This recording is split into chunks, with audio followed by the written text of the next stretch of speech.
Oh, back there. Nayland. Hi, Juliana. Hi. Because you've had such longevity in this industry, I wanted to ask you if you had any advice for aspiring actresses. Oh, yeah. You know, I do. Learn your craft.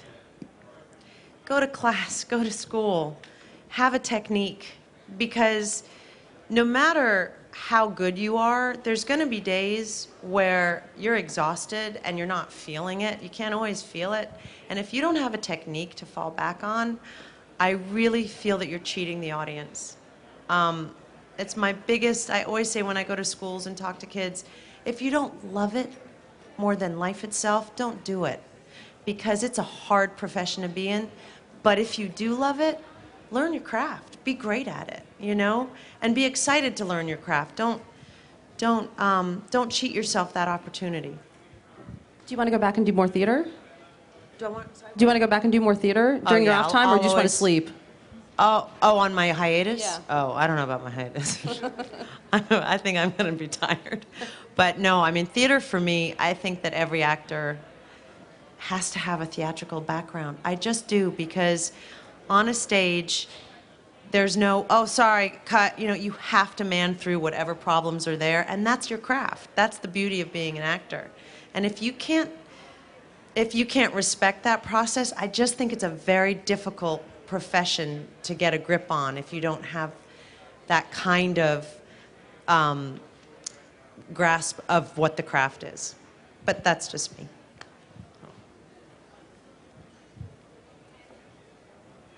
We done? Oh.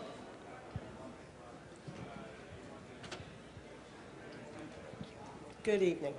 I was reluctant to speak because I frankly haven't seen the show. I haven't been able to see it until I watched the first episode last night, and I was really moved by the conjugal visit scene that was done because of the subtleties in it. And you know, I think I'm going to be watching from now on. It was really, and I respect both you and Chris Noth so much as actors, and it's great to see something like this on television now. I mean, especially something that's not cable.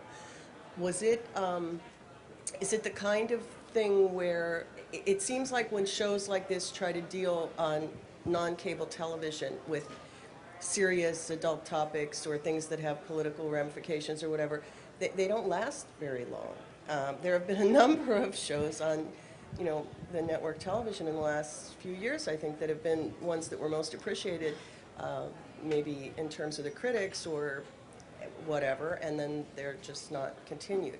I wonder what you feel when you're acting in something like that. Is there a way to try to do something in advance to promote the show in certain ways, or to try to keep the integrity of it and still, you know, maintain the success of it? Yeah, that's a great, I mean,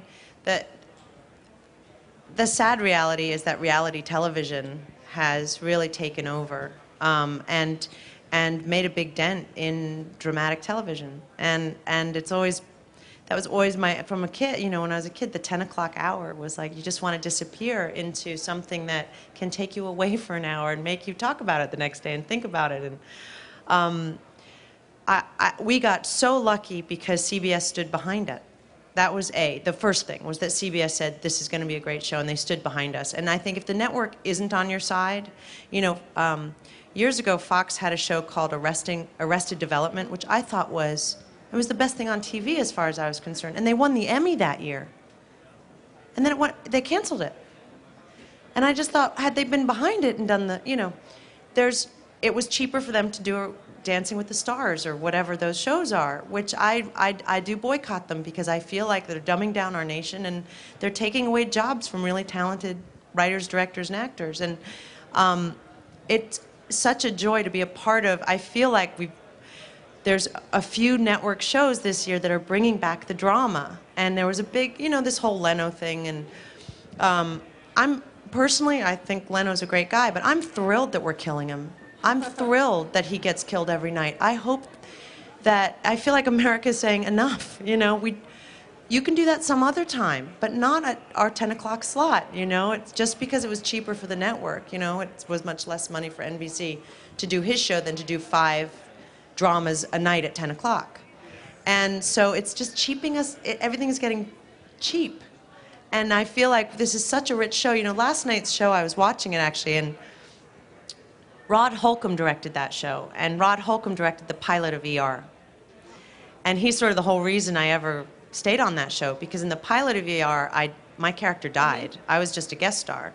But the way Rod shot it, my death when I came in on a gurney, I mean, in a 2-hour pilot, I have 7 minutes of screen time on ER.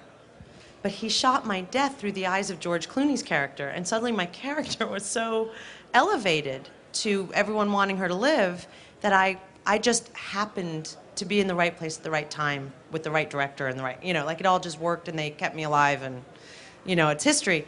And I was watching the show last night, and one of the things I saw was that scene, by the way, I think one of the best things about ER was the original 6 of us that were on that show knew how to throw away a line without making a meal out of it. And that moment in that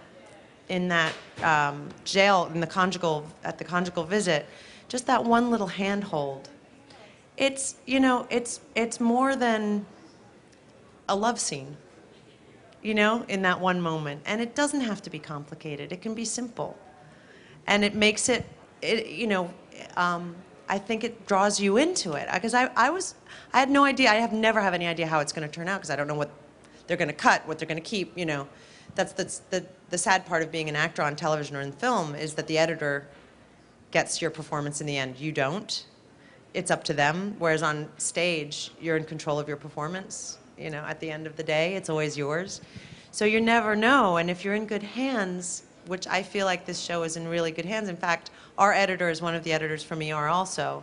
And it does have that feel of what the early days of, I can only say early days only because I never watched ER once I left. It was too, you know, I'd done it for 6 years, and it was, I couldn't watch another gurney rolling down a hallway. But it's exhausting. It's like, oh, I know that hallway. But I really felt like there was this texture and this richness to it that you don't see that often anymore. And I was thrilled, and I pray and hope, thank God, you know, that we're doing well. And that's what'll keep us on the air, if we do well. So, and it has been, thank God. I wanted to actually ask you, in line with what this lady asked, how did you and Chris Noth develop your relationship? Because he doesn't get a lot of screen time, and yet it feels very real and very understated, just like a normal, it's not showy. You know, I think that it was such a great casting choice, because when I said yes to the job, I said, but you have to make her husband much more Clinton-esque than Spitzer-esque, because you need to be drawn in but still believe. He has to have that magnetic feel about him, you know, that you're going to find him sexy, so you still root for him, because what he did is a really horrible thing, and it has horrible repercussions. But on the other hand, I mean, I remember the whole Clinton thing, and I still thought he was hot. I was like, oh yeah, but, you know, okay, got a blowjob. Well, come on, you know. So he had to have that kind of stature. And so his relationship with me, it's already built in who he is. Plus, I've known Chris, the first TV I ever did was Law & Order with Chris Noth. So I think I played Lieutenant Menendez or something. And, you know, I've known him for 17 years, and there was just an easy, natural camaraderie between us. And I'll never forget, in the pilot, he walks up. It was his first day of shooting, and I'd already been shooting for 2 weeks in Vancouver. We shot the pilot in Vancouver. And he just walked up to the podium, and I was standing there, and I was like, oh, my God, he's so good. So we haven't seen him in this kind of a role, so I'm thrilled. I think he's doing, and it gets better and better. He's doing such a great job, and he signed on for more. So Oh, it's good. Yeah. That was going to be another question. I know. No, he was like, wait a minute, I'm staying.